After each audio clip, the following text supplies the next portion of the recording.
It's Monday, and that so happens to be the day that I like to talk about monsters. Hello, and welcome to Monster Mondays. I'm Geoff Arbuckle, co-host of the podcast Film Seizure, that you can catch each a Wednesday at filmseizure.com or at a number of podcast providers online. It's been a long time since something of Stephen King has been covered on Monster Mondays. And we break that stretch this week with Children of the Corn. Now, that said, King has been well represented on Film Seizure. We've talked about The Shining, The Dead Zone, Carrie, Christine, Stand By Me, 1408, and the remakes of It and Pet Sematary. We've talked about Salem's Lot. We've talked about Dr. Sleep. In fact, I expect Dr. Sleep will go from being covered on an episode of Film Seizure at the Movies to appearing as a regular episode sooner than later. But even more recently, we discussed The Shawshank Redemption, which is widely considered one of the greatest films made of the last 40 to 50 years, honestly. I also expect more of his works to be featured on episodes of Film Seizure in time as well, but I digress. The thing is about Stephen King is that he very much makes his books available for adaptation.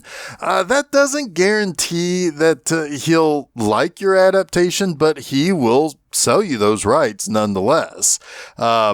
Most people know King negatively received Stanley Kubrick's adaptation of The Shining. He didn't care much for the adaptation of this film too, but I'll get to that in just a moment.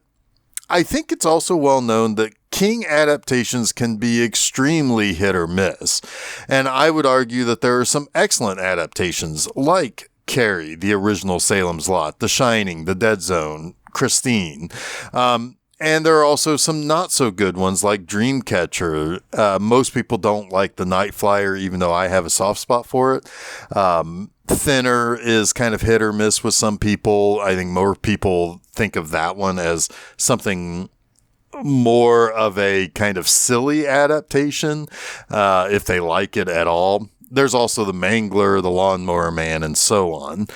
What I find interesting about King is that a great many of his adaptations that are not straight supernatural horror are much higher received. I mean, I already mentioned The Shawshank Redemption, but then there are others like Misery and The Green Mile, both of which were either Oscar winners or Oscar nominees. Dolores Claiborne is also highly appreciated.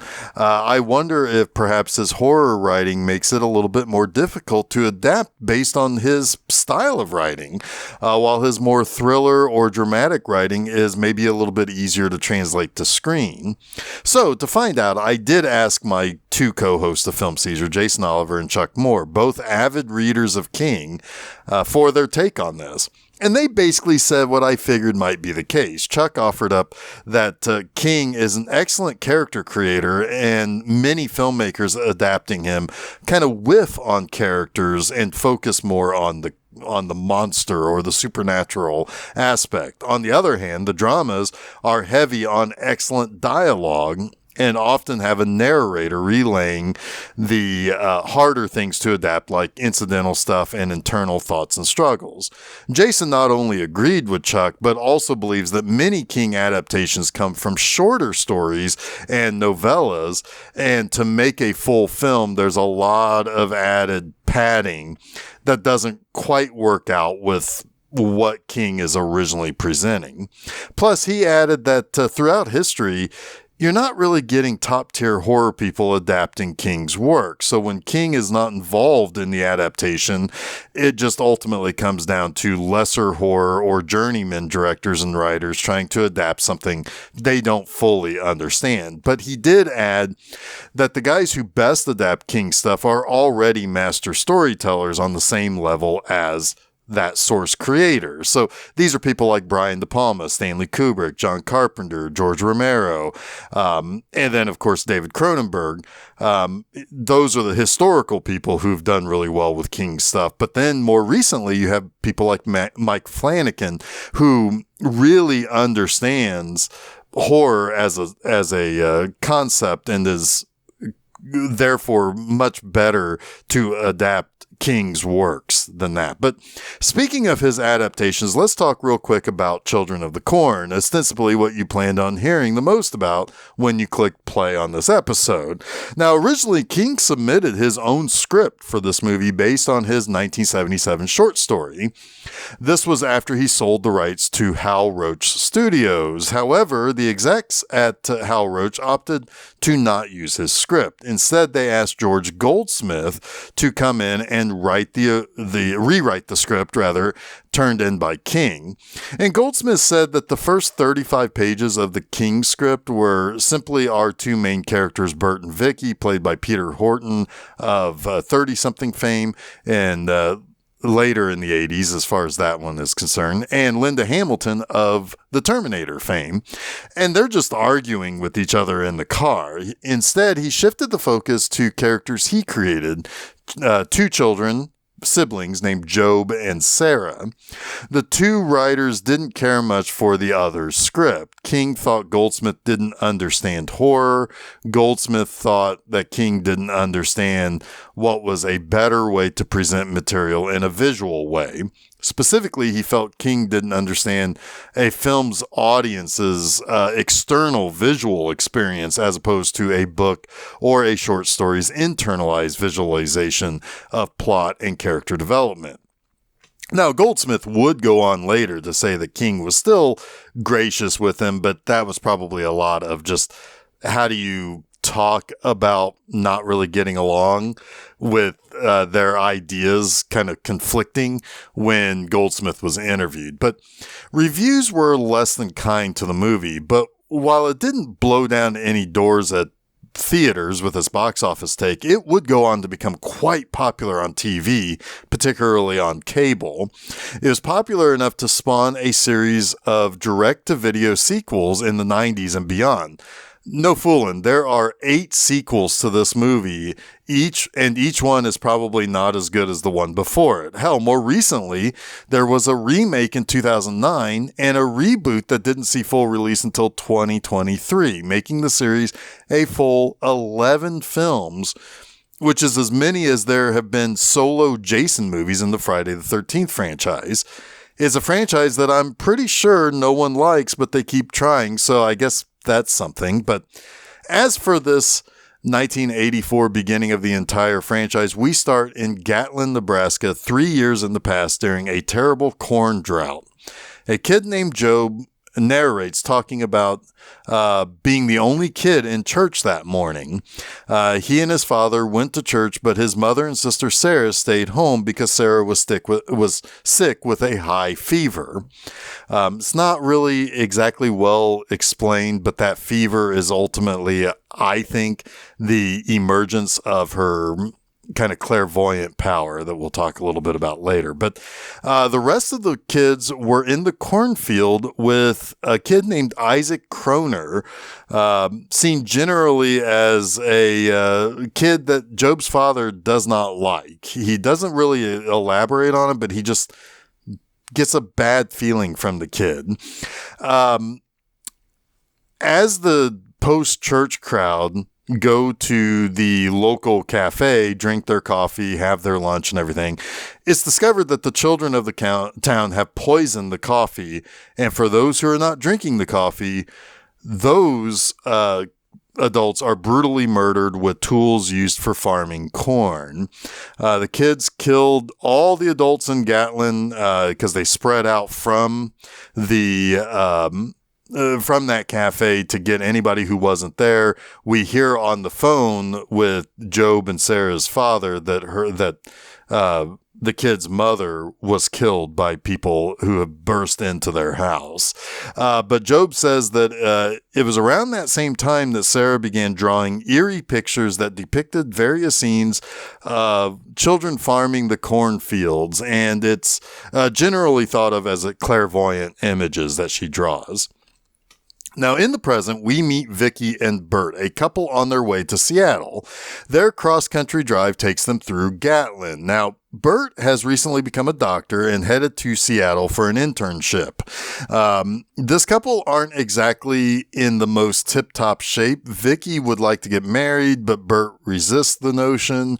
I mentioned earlier that King's original script mentioned a lot of bickering between the two characters to open this movie. That's cut down to a minimum here, where we just see that there's some sort of point of contention between the two. We don't really fully understand what they're arguing about, except for maybe the state of their long-term relationship, the cross-country move, and Vicky's desire to be married. They do like making fun of the fire and brimstone preacher on the only radio station that comes in clearly. It's also very clear that Bert gets frustrated very easily when he gets turned around trying to get to a town later here with something that comes up.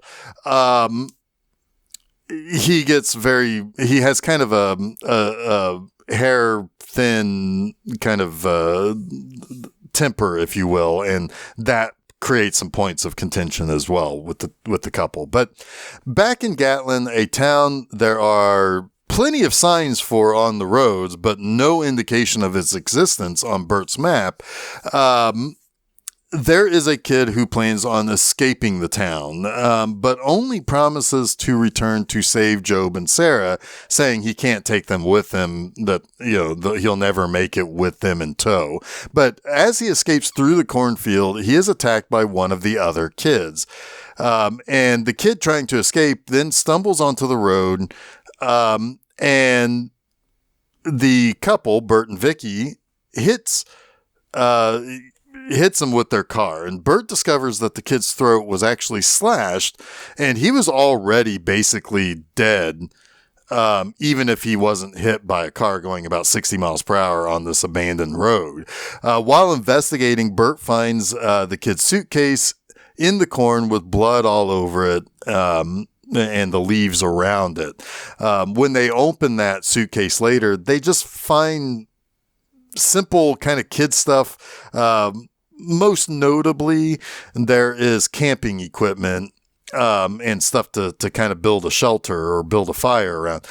But most disturbingly, there is a cross made out of corn cobs that is not terribly well received by Bert and Vicky. Bert being obviously anti-religion, Vicky maybe not so much anti-religion, but sees this as something that's kind of disgusting nonetheless. But the kid's murderer, one of the kids that was part of killing the entire town of adults, Malachi, he watches these two interlopers to see where they go next. Now, as it pertains to Job and Sarah, they do like to play, like kids do. But Isaac, the kid's religious leader, and the leader of the whole town, says it is forbidden to play. It's forbidden to basically do anything but toil away in the cornfield. Worse, they are unbelievers in something that's referred to as he who walks behind the rows, the creature the children all worship. Malachi, Isaac's enforcer, has wanted to punish Job and Sarah for a long time, but Malachi refused. That kid who was killed, who promised to return for the siblings, also said it's really important for Sarah's drawings to never be found by Isaac and Malachi because they would see them as signs that they must act upon. So, yeah, that's our first act setup and how these two sides of the story ultimately will come together. It's soon discovered by Isaac and Malachi that Sarah does indeed have the power of foresight. The drawing that Malachi found showed Bert's car on the road nearing Gatlin, and Isaac says something to the effect that a prophecy is about to basically play itself out. And speaking of Bert and Vicky, they stop at a service station where an old man tells them that there's nothing in Gatlin and they'd be better off to go the other direction to a town where that's nearly 20 miles away. However, when the couple attempt to go to the other town, it appears that the signs have been messed around with and they actually just end up like driving in a circle and eventually entering into Gatlin through a maze-like ride through the dirt roads in the cornfield, while that old man and his dog are killed for talking to interlopers, even though he says he kept his bargain with the kids by not revealing anything about Gatlin. The important thing about this old man is that he sells gasoline to the kids so that they can power things with generators and stuff in town. So they do keep him alive, even though he is an outsider and he is an adult, because he provides something that they need in the town. Later, Malachi says they didn't need the guy, and that's why he killed him, because, well, if they keep harvesting corn, they can make gasohol out of the corn. So they didn't really need the old guy anymore. I would argue they didn't need to kill the guy's dog, but I digress. Tensions rise between Bert and Vicky as they explore the abandoned Gatlin, and Bert gets continuously frustrated with not being able to find any signs of adults or, find any phones that work. But they do eventually find Sarah, who says that all the adults are in the cornfield. In fact, she says that Isaac put them there. Bert says that he will continue to look for an adult and kind of go through the town, but he leaves Vicky with Sarah, and he also leaves the car there. Now, Isaac and the other kids basically need to find Vicky and Bert, because this is going to be important for their prophecy to play out. And seemingly, Malachi is stalking Bert, while Vicky tells Sarah to draw her a picture, and that picture turns out being Vicky being a part of a sacrifice in the cornfield. In fact, Malachi is there to actually kidnap Vicky for that sacrifice. It was actually Job who was following Bert to kind of see if he's somebody who might be able to help him and his sister. Isaac dispatches Malachi to collect Bert. His plan is to offer them both to he who walks behind the rose to appease the whatever that is. But in the cornfield, the kids tie Vicky to a cross adorned with stalks of corn, basically setting her up for the sacrifice. It also kind of looks like that she's been crucified there as well.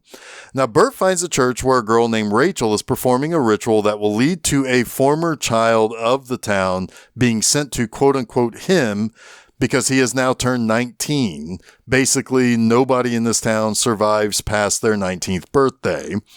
Bert is stabbed in the chest by Rachel before being chased into the streets by the kids. He's hidden in a bomb shelter by Job and Sarah, where he can patch himself up. And meanwhile, Malachi leads the kids in a revolt against Isaac. They take Vicky down from the cross and replace her with him.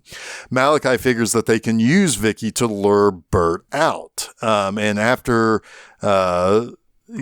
he's patched himself up, he gets some information from Sarah and Job. Bert heads into the cornfield to save Vicky. Now there he witnesses Isaac being consumed by some sort of energy coming up from the ground. Vicky is freed, and Bert tells the children that any religion without love and compassion is false. He kind of gets on his high horse about how religion is stupid. But he and Malachi duke it out until Isaac, now possessed by he who walks behind the rose, comes out of the cornfield to tell Malachi that he wants him too. Terrified by the return of Isaac, the kids all run to a barn while he who walks behind the rose creates a giant windstorm. Job explains that a cop attempted to stop the creature, but Malachi killed him before he could complete the task of burning the cornfield. They use the gasoline made from the corn as fuel, and stalks of corn try to attack Bert while he gets into the field and uses the irrigation system to spray the gasoline into the field, where he can then launch a Molotov cocktail into the field to light it all up with the help of Job. He who walks behind the rose is seemingly destroyed in an explosion. Bert and Vicky agree to adopt Job and Sarah, but Rachel attempts to kill Bert, leaving Vicky to knock her out cold as the four walk away and continue on foot toward Seattle. Now it's time for the 3 things I like about Children of the Corn. Now, I will start with the fact that this is a pretty good setup. The first act clearly is something that a lot of people remember kind of fondly. Something has affected these kids in Gatlin. Something has made them to believe that the adults need to be killed. It doesn't jump right to the kids being manipulated or whatever. It instead gives us a little bit of info from within Gatlin through the narration from Job, but leaves us mostly as blind to what is really happening in this part of Nebraska as Bert and Vicky are. There's obviously something supernatural happening because of Sarah's ability to see the future. There's also seemingly something supernatural living in the cornfield, but we don't necessarily directly see it early on or even really understand it. It's mostly represented by roiling clouds and a storm on the horizon. And it is depicted in a drawing as something of a dragon-like creature. But we don't really we don't really see anything right away. And it's a pretty interesting first act. And while this movie isn't exactly super well liked even by horror fans, I don't think anyone disagrees that this is a pretty good setup, a pretty good first act, and, is certainly the strongest act of the movie. Next, I do like the thesis statement of this movie. Ostensibly, this is about religion, right? I mean, Gatlin was a good old God-fearing town that hit rough times with a corn drought. The adults turned to their old-fashioned Christian beliefs, while the children turned away from that. I guess you could maybe see that as an analogy for the historical passing from an older belief system to a newer one. Of course, that leads to violence against the old and zealous devotion that excludes outsiders in the new. I maybe am not exactly well versed to fully understand all of this, but it is a very Stephen King example of indictment of religion, and the topic of zealotry is obviously present in the children. And with, when Bert and Vicky are turning on the radio to hear all of the fire and brimstone stuff. Now, writer Goldsmith did mention that it is a little bit of a metaphor for the Iranian Revolution with, kind of quasi-religious zealots acting for an evil god. He kind of based all of that on Khomeini and his revolutionary taking over of Iran and stuff. But I don't even know that much about that. I just picked that up from reading about this movie on Wikipedia and other places. But anyway, thirdly, even though one of the most beloved heroines of the 80s and 90s, Linda Hamilton, is in this movie and is one of the main stars, almost everyone who knows this movie remembers most endearingly John Franklin and Courtney Gaines more. Gaines played the red-headed Malachi, the enforcer of the Children of the Corn. I mean, he looks exactly the part of being a bad kid. When we first see him, he looks like a kid who is up to no good. And that's probably due to the classic stereotype of the red-headed teenager being a bully or whatever. But John Franklin is perhaps the most memorable of all when it comes to Children of the Corn. Isaac is just simply a creepy ass kid. I mean, I don't know how else to put it. He speaks like an adult, but has the voice of a child. He acts like an adult too. He is just as dangerously